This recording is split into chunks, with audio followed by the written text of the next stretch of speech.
Hello, my name is Max Brandenburg, and today I'm going to be discussing basic fundamental concepts on how to create an effective team. When I began my career as a young supervisor, I had these really strong ambitions and this positiveness that I thought I could just transcend to my staff. Well, the farther I got in my career and the more responsibilities I got, I realized I couldn't be farther from the truth. One division that I led was, for example, 2 clerical staff. And at the time I thought, this will be easy to manage. It's just 2 people. We'll be like a close family. But I couldn't be farther from the truth. The two staff members were rejected out of the organization. They had a strong dislike for each other. It got to such a hard point that I actually gave them separate work. And that actually consequently made things worse because they didn't understand the work that they were doing and there was no peer-to-peer accountability. And then eventually avoidance on conflict became the culture. And it led to one of these members leaving. And after that, I decided I was never going to let something like this happen again. I failed as a leader and I wanted to move forward to create a more effective team moving forward. After reading Patrick Lenci's book, it propelled me on finding more resources on these 5 basic concepts. From the book, they discuss the absence of trust, the fear of conflict, the lack of commitment, the lack of accountability, and results. Today I'll be discussing the bottom 2 fundamentals, which are trust and conflict. Starting with trust. In the book they discuss trust is about vulnerability. Team members who trust one another learn to be comfortable being open, even exposed to one another around their failures, weaknesses, even fears.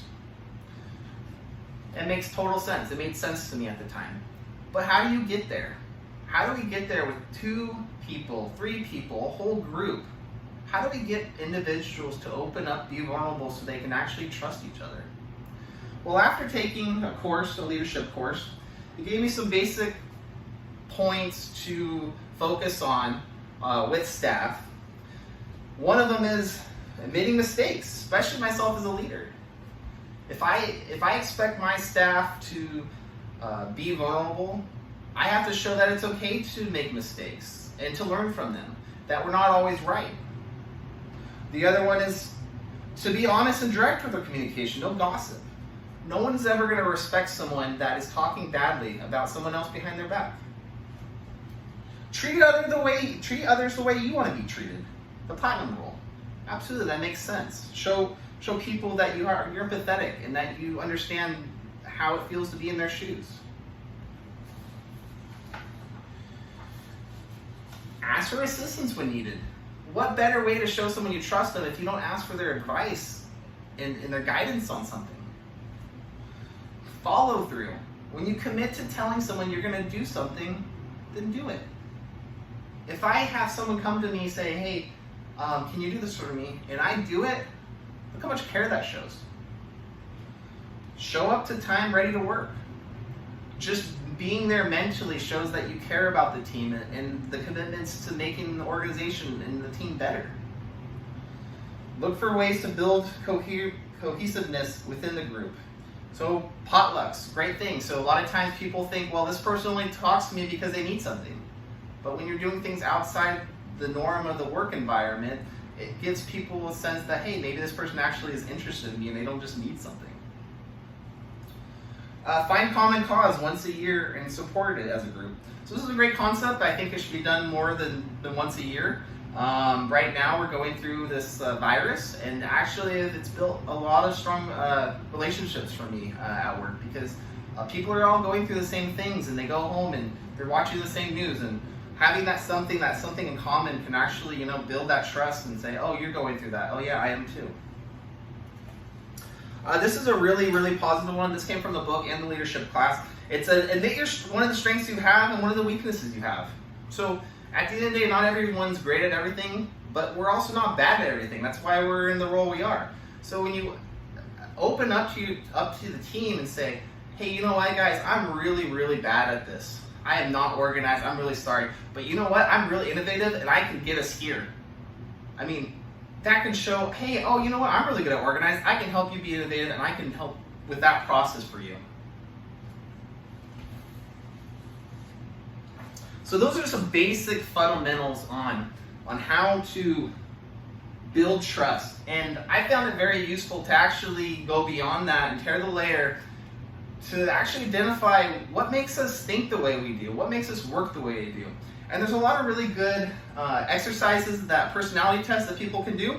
There's one it's a 4 colors personality test, which I've done with staff, and the one of the most recent ones I've done is a DISC. And it really is not labeling people, and a lot of times when you get these results, they're very tied. They could be tied, and you can have multiple personalities. But it also kind of makes people think, and it makes them like, okay, oh, you know what, maybe they make a decision because they're like this. Oh, you know what, maybe they're so black and white and OCD because they think this way, and they get upset with my flip-flopping visionary because I'm the opposite. And maybe that's why we don't get along. But if we have an understanding of, oh yeah, that's why that person thinks that way, and that's why I think that way, then we have an understanding of, oh, okay, well, that makes sense of how that person is and how I am that way, and I can understand that when we have conflicting issues and things like that. So obviously, conflict is going to be my next discussion, and so the first foundation is going to be that trust. And to get into conflict without having trust is very difficult. And going on, you'll kind of see why. But once that team builds, and it takes a while, and they build that genuine trust, then we can discuss conflict. And most people think, oh, we don't have conflict, it's good. Well, maybe we do have conflict, and we're not just addressing it, and we're avoiding it. So I like to talk about conflict in different ways that you can handle conflict. And then I'd like to discuss what my viewpoint is the best way to deal with conflict, and show some tools on how to do that. So another leadership course that I took, I really like this quote. Conflict is defined as a difference of wants, needs, and expectations. The workplace is filled with people who have differences of wants, needs, and expectations. Naturally, these conflicts will occur. These conflicts can be an asset to an organization if managed correctly.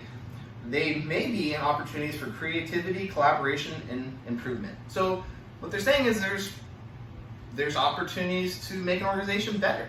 So if something's not working and no one talks about, there's no lack of commitment, it's just no one's talking about it. Or there's no lack of conflict, just no one's talking about it. We need to address it.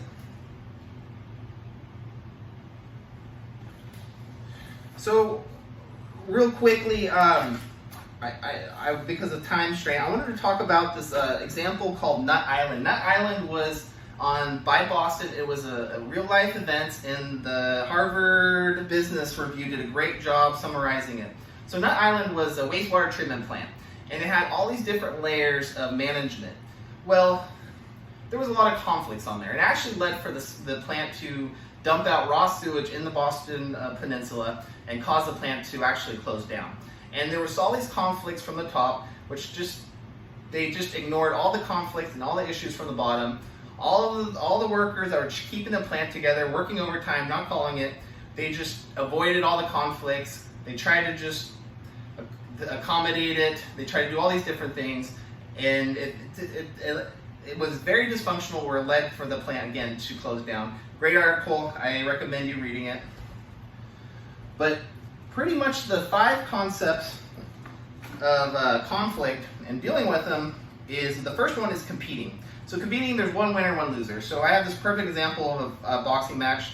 Both fighters go in, one person falls, gets hit in the ground, one person's up, one person's got knocked out, one winner, one loser. The other way that people deal with conflict is accommodation. So this is the opposite, but there's still one winner, one loser. This would happen if, again, same example, 2 boxers are in a ring. One boxer tells the other boxer, hey, I'm going to punch you in the face. The other boxer says, oh, please don't do that. Please don't. Just hit me in the stomach. It would feel better. Does the boxer really want to get punched in the stomach or in the face? No, he's accommodating to that other person, and he's actually ending up losing. The other way is avoiding. This has no winners, no losers. It also could be considered a lose-lose situation. So for example, those 2 boxers, well, if the first boxer shows up and the second boxer doesn't go to the fight, no one's dealt with the conflict, and they both lose because most likely they don't get paid for that fight. So the conflict never got addressed. The other one is much better. This is one of the top ones that are good, is compromising. So that's the middle ground. Some people consider it a win-lose, or like a 50-50, because people have to give up a little bit to get something, and both parties. And so the other party would have to give up a little bit to get something. But it is one of those things that we do strive for. A lot of organizations, it is something we settle for because it is difficult. For the next subject I want to talk to you about is the fifth way is collaboration. So this is considered a win-win situation. Both parties have contributed ideas and came up with the best possible outcomes without having to compromise. So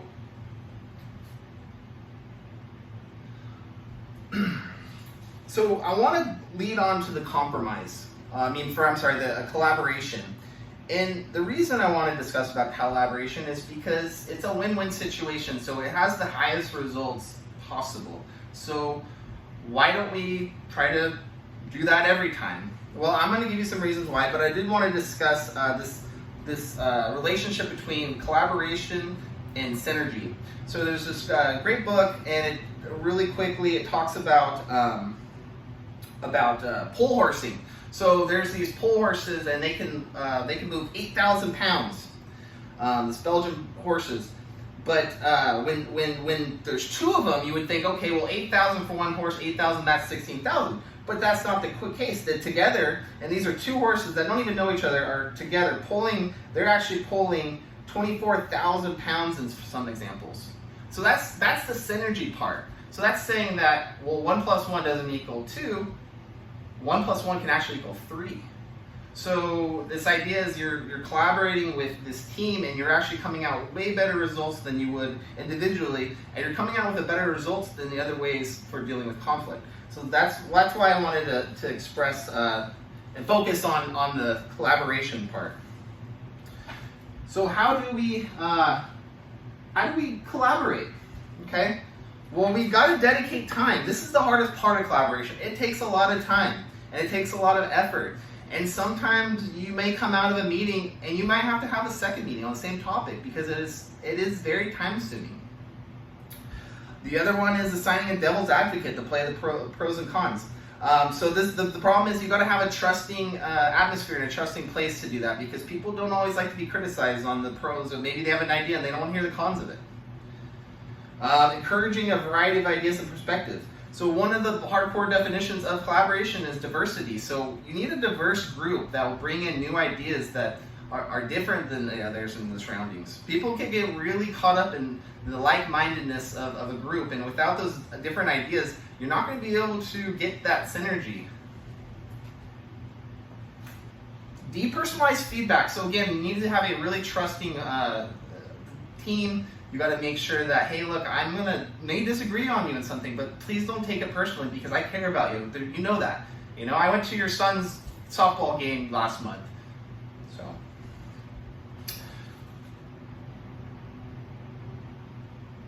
So those are some ways to do to just focus on to collaborating when doing so.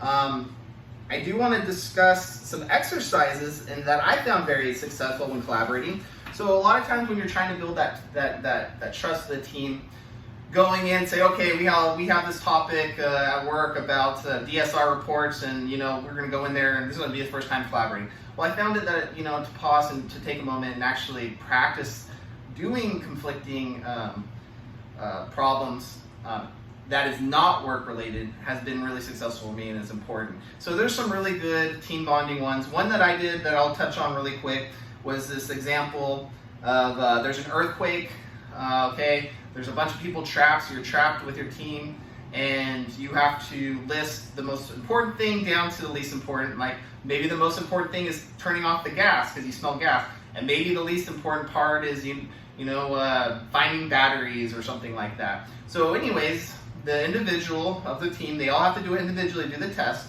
and then once they're done, they have to go back together and do the same test, but all, as a team, as a group, but all their answers have to be exactly the same. They cannot have a different answer. They have to come to a consensus on every single item. So it just gets them engaged, and it gets them discussing, it gets them argumentative, and it's just a great way to do it without having it being work related. So I really recommend doing collaboration exercises that are not work related. So to summarize, I know that was a lot, but I just wanted to, I really hope that you did learn a little bit, and hopefully you can take this and that you can kind of take it onto your journey of trying to make an effective team. So again, the basic is trust. That's going to be your foundation. If your team cannot trust each other, you cannot move forward. It doesn't even have to be work. It could be, you need to trust, the quarterback has to trust the center that the ball's going to get to him every single time. You have someone on a tractor and there's someone on the ground, and that person on the ground has to trust the operator, that they're not going to put them in danger. And then after you can build that trust, you can move on into actually dealing with conflicts and collaborating and making some really good positive points and changes that will help benefit, hopefully, to the whole team and the organization. So that's all I have today. Thank you for spending the time and going over this. I really enjoyed presenting this to you, and I hope you have a wonderful day.